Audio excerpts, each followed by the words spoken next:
Alright, good afternoon and welcome back to Gun Bunny Customs. And today we're going to be doing our first video of the new year, 2025. Now I hope everybody had a safe and enjoyable holiday season. As we kick off this new year, I am definitely excited of the prospects of the projects and customs and other things that I'm working on coming to fruition this year, as I'm sure a lot of y'all are. But as I was thinking about that, as I was thinking about what I got lined up coming up this year, I started thinking, what is a custom? What is a custom exactly, and what is customizing exactly? Now for me, customizing pretty much stays in the G.I. Joe classified line. I don't customize any other line like a lot of other guys do. There's guys who customize across the board. It doesn't matter which line it is that they do some kind of customization for each one of them. Now to me, the applications of the different level of customizing are able to span across the spectrum of lines. So whether you're painting a G.I. Joe figure or a Star Wars figure or, you know, He-Man, Ninja Turtle, Marvel Legends, McFarlane DC, whatever it is that you're into customizing, it's sort of the same levels to me. And that was something that my buddy Black Angus KJ said, that there's levels to this. And so I started thinking, well, what are the levels? What actually constitute something being custom? So I came up with sort of a theory of the different levels of the way that I see customizing, like I said, not only the G.I. Joe classified line, but all other lines. And so I kind of wanted to go over to that today. There's like I said, so much stuff that I want to get done this year that I wanted to start off the new year with something informative and something positive, and hopefully seeing a sort of a resurgence of custom G.I. Joe classified figures. Now, at the beginning of the line, especially the first 2 years, 2020 and 2021, there was a lot of customizers. Everybody was customizing to some degree because we were in lockdown. You know, people were working from home, and as we've sort of returned back to a state of normalcy, that also meant, you know, back to work at the job site, you know, family obligations, being able to go out, being able to do all that stuff. And so the time isn't there for a lot of people. But I'm hoping that this year that we will see that, because creativity births more creativity. So the more customs that I feel that we see in our Instagram feeds and on our, you know, on our YouTube feeds and whatever social media that you're connected with, that would hopefully inspire more people into doing it. And now some people, I think, don't get into it because I feel like it can be intimidating. You're buying extra figures, you're buying extra accessories, you're buying paint, you're buying green putty, you're buying materials, supplies, tools, whatever it is to necessitate the level of customizing you want to attain. So in that, what are the levels? Now, I've got a few examples of older customs that I have on here because, to be quite honest, I don't do too much figure customizing anymore. And the main reason being, as I pull out this Cobra Commander that I have broken down, is they've gone pegless. And since they're pegless, you can't really take apart the joints and prep the joints and paint the joints the way that you could when they did have pins, and you could break them all the way down. You could break the knee joint, the elbow joints, all the way down. So to me, once we went pinless, or once classified went pinless, there was a huge drop in people customizing. So not only was it the pinless part, but the fact that the line has gone on so long that we're starting to catch up to all the customs, you know, character customs that people were doing early on, thinking that the line wouldn't go on this long. Okay, so what are the levels of customizing exactly? Now, to me, you got to start off with the simplest and get to the most complex. So to me, the first level of customizing is simply just accessorizing. And what I mean by that is something like this, where you take a stock figure, like this is a stock Tiger Force Flint. I haven't removed any of the accessories. I haven't, you know, of the on here other than the weapon. Haven't painted anything. I haven't swapped out any body parts. The only thing that I've done is I've accessorized him with a Gridiron Studios shotgun. Now, to me, that was all he really needed. I was okay with the way that everything else sort of looked. And I get that Flint, the character, and especially the Tiger Force version, wasn't very popular. But what he came with, I thought looked right for what it was, a classified version of the Tiger Force Flint. So simply doing a weapon swap, an accessory swap like that, accessorizing, to me, that's sort of the first and entry level of customizing. It's easy. It doesn't really, other than the cost of the weapon that you're buying, whether it's from like Gridiron or Mark II Designs or Marauders Gun Runners, Athanatos Unlimited, any of the 3D printers out there that make weapons, that's all it really is. It's basically accessorizing. And to me, that is the very, very first level of customizing. So if that's the first level, what brings us up to the second level? Now, to me, the second level would be kit bashing. Now, by kit bashing, it is the swapping out of parts. Kit bashing, part swapping, to me, are synonymous. So kit bashing would be like, taking this torpedo, swapping out the head for the diver's head, this diver's gear here, swapping out weapons and other things like that, swapping out body parts, kind of like here where I swapped out the lower arm of you can obviously see that this is a Cobra infantry arm, to the lower arms of the Duke. To me, that is a kit bash, that is a body swap. Helmet from Major Blood, and then we got V1 Cobra Commander's cape and his sword. We have a 3D printed from Athanatos Unlimited AK pistol. So to me, that equates kit bashing, part swapping, to where you're not making huge changes, but it's enough to where it has a huge impact on the overall appearance of the figure. And that's something that you could do with boiling and popping the body parts, or like I said, just simply switching out the accessories. Now from there, when you take it to the next level, which to me is splicing. And what I mean by splicing is taking like this, where this was the original body armor of the infantry, the number 24 infantry. I removed the midsection, so that meant that there was a top part, and now the belt was separated, I moved that midsection area and the top part up here to expose the Cobra logo.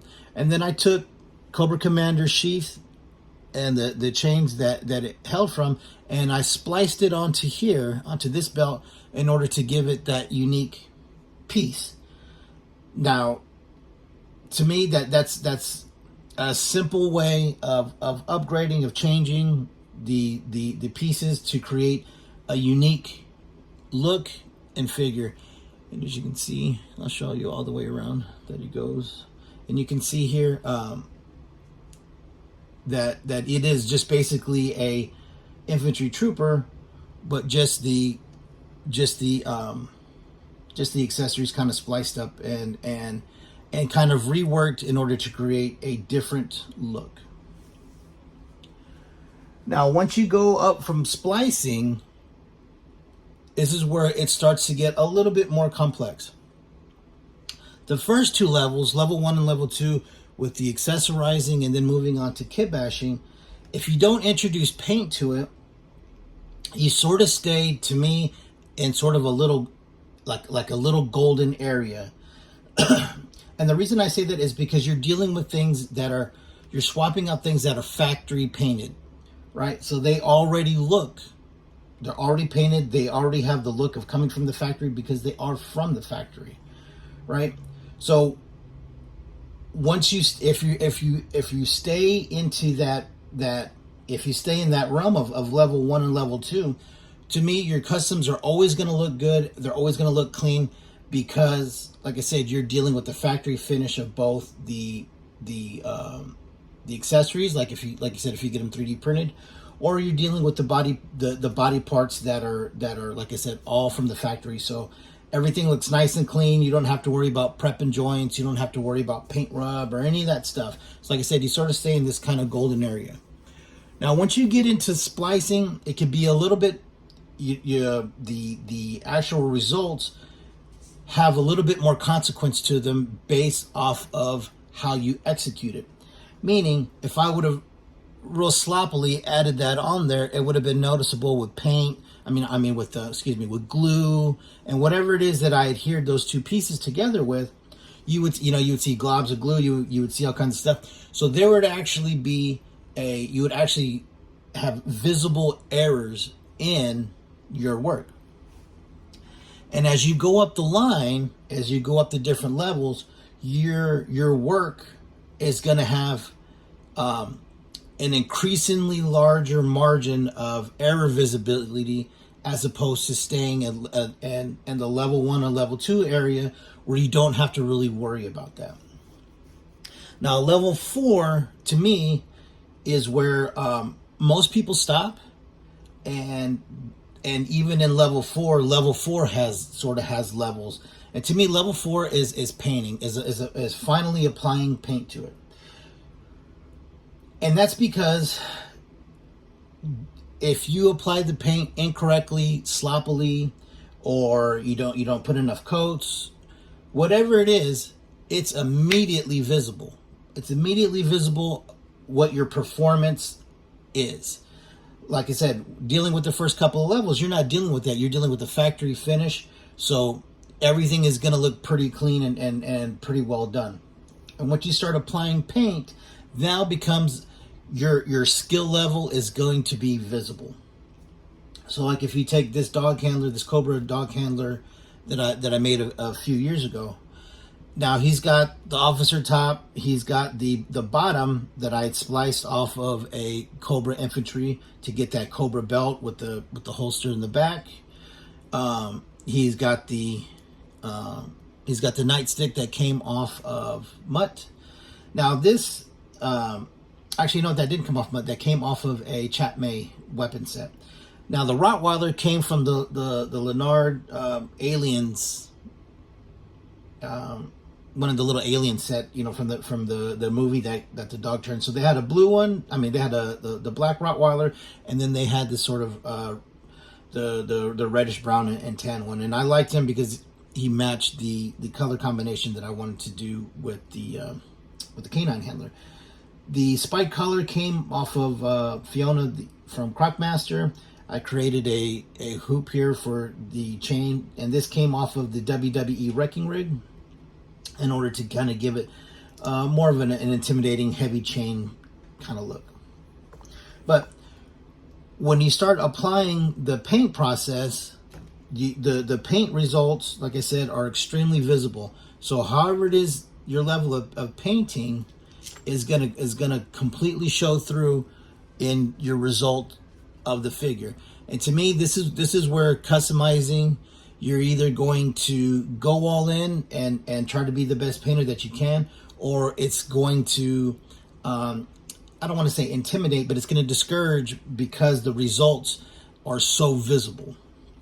And if you're not getting the results that you want, it can be very, very discouraging. So here he is. I think he came out pretty good. Like I said, I did him, I don't know, maybe about 3 or 4 years ago now. 3 years ago. And he's got a beret from Gnome's Paint Shop. I bought a bunch of those to do. I wanted to do a blacked out, like a team of blacked out Cobra officers and troopers, and have them in the beret, and they were going to be like Baroness's kind of, I don't know what you call it, Gestapo or something like that. And that's what his colors are based off of. Whenever I pull for whatever colors I'm going to use, I actually research what it is in order to kind of get the correct color theory and color combination that I want. And so his colors actually came off of German World War II uniforms to kind of give it that, to kind of give it that bad guy look. Now, once you get past painting, then you become into something that I only slightly dabbled into, and to me, that's sculpting.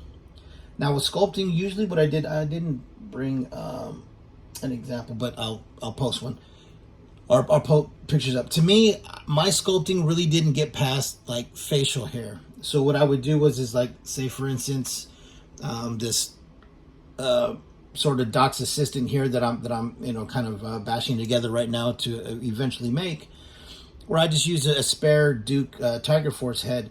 Usually my sculpting only went to about facial hair, adding mustaches and beards to existing heads in order to give it a different look, to add variety to it, and then painting the hair and facial hair a different color. Kind of very similar to what G.I. Joe did in the early 80s, where they would take the same head and they would paint it black hair, brown hair, blonde hair, black beard, brown beard, blonde beard, or whatever it is. And so that's about as far as my sculpting got. Now there are some guys out there who will sculpt pouches. They'll sculpt whole big pieces onto the accessories and to the figures, and I never really got good at that. That was one level that I got to where it just didn't. I just couldn't get the results that I wanted to, and it was also at a time where I was kind of transitioning into doing mostly vehicles. And so, if you take all of those 5 steps, all of those steps are what would, in my mind, create a custom. Those are the 5 levels of figure customizing. Now the last level, to me, the 6th and final level, is fabrication. Now fabrication usually for me involves vehicles like fabricating the APC, fabricating the top of the water moccasin to go onto the Fortnite boat. To me, that's the last level, because it is without a doubt the most intricate, and you're measuring, your math, your geometry, your angles, all of that stuff have to be right on, because you're going to be sitting it next to vehicles that come from a manufacturer where they've used computer programs, they've used designers, 3D sculptors, all these guys, and their shit is perfect. You know what I mean? They're 90 degrees or 90 degrees. When you're making it on your own, it's extremely difficult to keep that 90 degrees and to keep all of those angles square and true throughout the entirety of the vehicle. And it's one of those things where if you're off a little bit here, it's like shooting a gun, right? Even if you move it slightly and you fire, eventually as it goes down the line, it's going to be further and further away from your target because it's on a different trajectory. And that's exactly what happens when you're fabricating vehicles and you're using things like styrene. And I'm not saying necessarily 3D printed vehicles, because to me that's a whole nother realm of I guess you could say customizing or manufacturing or creating that isn't the traditional sense of customizing that has gone on since long before 3D printing was even a thing. So to me, the final level to attain the glow, like Bruce Leroy, is fabrication. Now, and like I said, that level is very, very hard, and it can be very intimidating, especially when you look at stuff from people like Toy Gigante, who does it flawlessly. It's definitely nerve-wracking to try to create something that can compete not only with customizers like Toy Gigante, but with also mass-produced stuff from Hasbro, 3D printed stuff from the 3D printing guys. So you're up against some pretty stiff competition.